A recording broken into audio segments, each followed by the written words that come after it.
Assalamualaikum warahmatullahi wabarakatuh. We from Group 13 will explain about New Historicism by Michel Foucault from the Archeology of Knowledge. The first part will be explained by me, Hawwa Thifal Dzakiyyah. What is discourse? Discourse is a system of statements. In page 273 of the book, it is written, to be brief, then let us say that history, in its traditional term, undertook to memorize the monuments of the past, transform them into document, and lend speech to those traces which in themselves are often not verbal, or which say in silence something other than what they actually say. In our time, history is that which transforms documents into monuments. In that area where, in the past, history deciphered the traces left by man, it now deploys as a mass of elements that have to be grouped, made relevant, placed in relation to one another to form totalities. There was a time when archaeology, as a discipline devoted to silent monuments, inner traces, objects without context, and things left by the past, aspired to the condition of history and attained meaning only through the restitution of historic discourses. It might be said, to play on words a little, that in our time history aspires to the condition of archaeology, to the intrinsic description of the monument.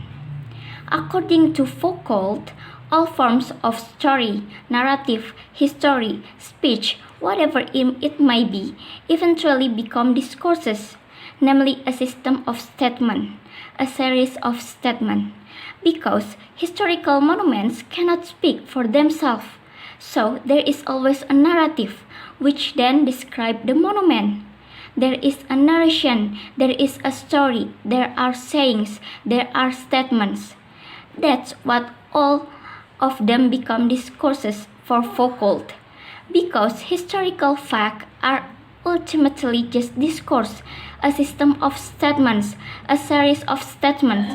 So the series of statements does not become a fact of what happened at the time of the incident, and even at that time, because of what? Due to a number of other statements, it is not included.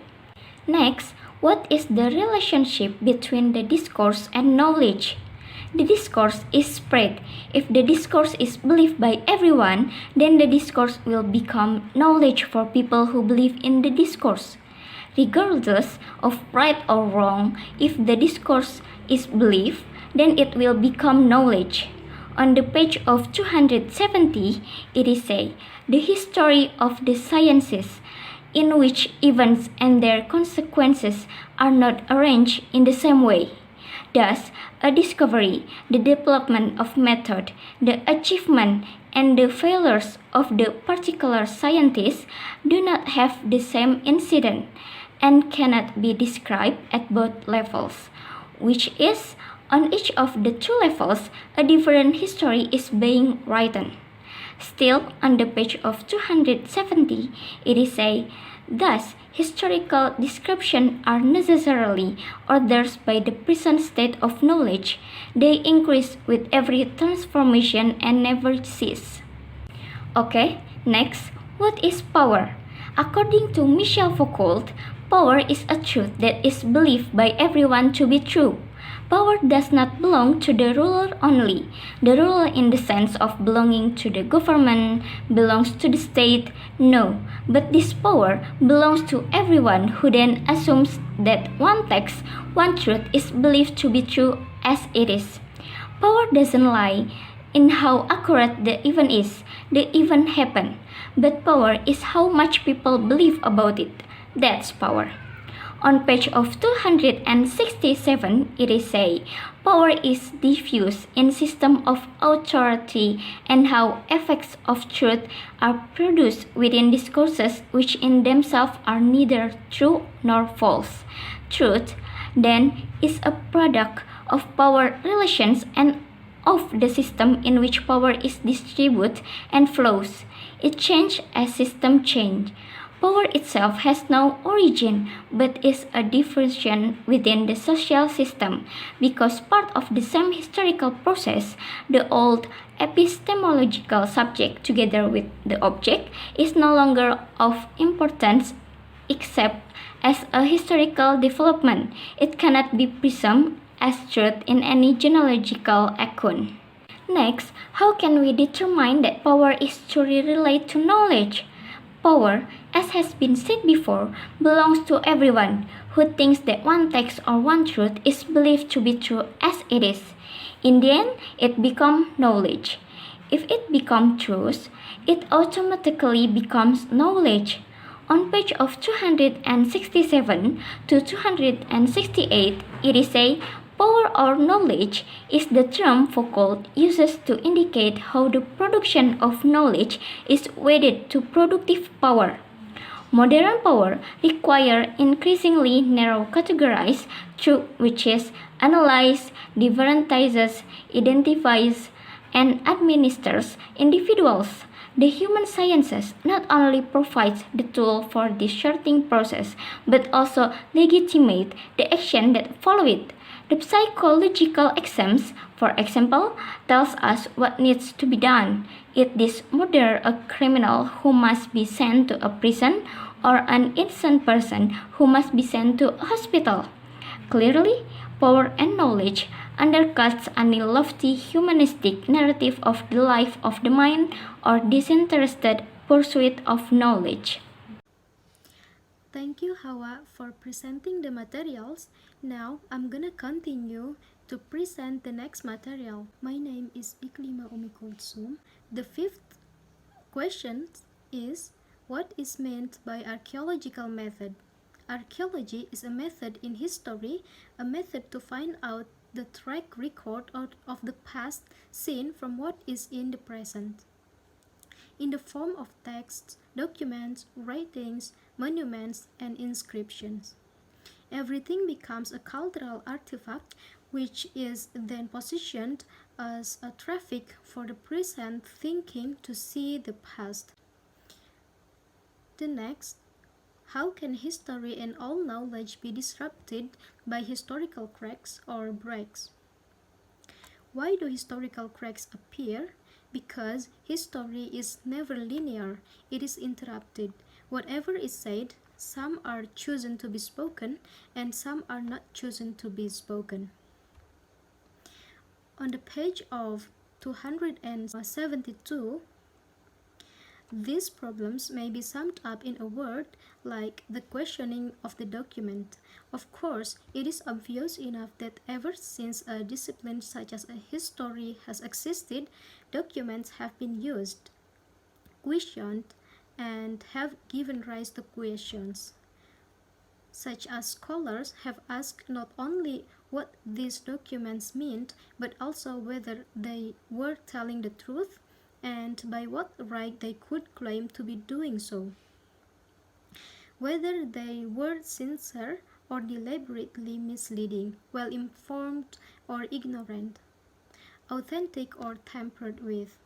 So, when historical cracks occur, historians already know which ones must then be removed, which are not included in the historical text or in the narrative, and which ones should emerge. Those are called historical cracks. We know the past from the statements or from speech. For example, when we talk, we choose diction. We get rid of things that we don't think are important to go unsaid, then we consider what we say is important, especially historians who write history. And it is working to the historians who wrote history. The point is, history and all knowledge disrupted by historical crack is related to how to choose interests or choose something more important. On the page of 271, in short, the history of thought, of knowledge, of philosophy or of literature, to be seeking and discovering more and more discontinuities, whereas history itself appears to be abandoning the eruption of events in favor of stable structures. Next, describe the concept of discontinuity. We can see on the page of 271, discontinuities are the breaks affected by a work of a theoretical transformation which establishes a science by detaching it from the ideology of its past and by revealing this past as ideological. So the emergence of historical cracks in the end led to discontinuity. There must be a break, and when there is discontinuity, then that is what is then raised by people who think that narratives are important to become power or to become one power.